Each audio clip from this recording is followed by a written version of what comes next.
bangi abatagala mbeera gye tulimu naye ate tetujja kwekubagiza tulina okukola n'amaanyi ng'otandika naawe ggwe kennyini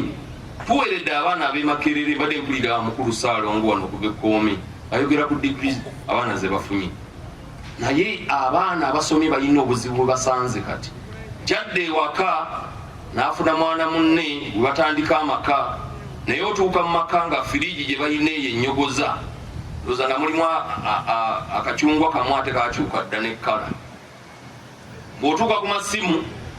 ng'essimu ze balina kuliko airtime wakubiipinga bubiipinzi tasobola kukuba ssimu n'eyatuka bw'otuuka ku mmotoka gye balina kaadi eri mu banka yatwalibwa dda bw'otuuka ku nnyumba gye bazimba oba gye bagezaako okuteekawo ennyumba eyo beewola bwewozi mu banka be baana abasomyeko balina ekintu ekibasazeeko kye bayita corporate poverty obwavu bwabakoze eki bwabasomyeko nga nabo bakutte kyova olaba abamu basenvudde ebigere ne bagenda emitala w'amayanja ne bakola emirimu gye balowooza nti mirungi naye egimu giba mibi nnyo abamu bakomawo nga emigongo gikutuse abaana bafe abawala bakozesebwa ebintu ebiteetaagana kumanyika batuuka eyo ne babeera mu biyumba bwewatunda poloti omwana agenda ebweru